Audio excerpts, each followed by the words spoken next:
अकोला जिल्ह्यात मोठ्या प्रमाणात गोवंश जातीची जनावरे वाहतूक करून कत्तलीकरता घेऊन जाण्याचे प्रमाण वाढत असल्यानं माननीय जिल्हा पोलीस अधीक्षक अकोला यांनी आदेशित करून त्यास प्रतिबंध करण्याबाबत सूचना दिल्यानं स्थानिक गुन्हे शाखा अकोलाचे प्रमुख शंकर शेळके यांनी गोवंश कार्यवाही करता पथक गठीत केलं.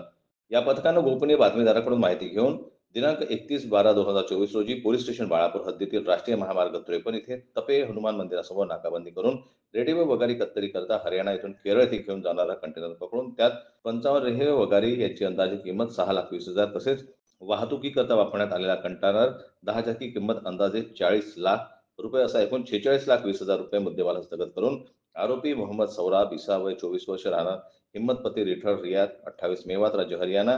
गुलाब शौकत कुरेशी वय 43 वर्ष, मौलाना बिलाल मदरसा जवळ मुगलपुरा बागपत राज्य उत्तर प्रदेश,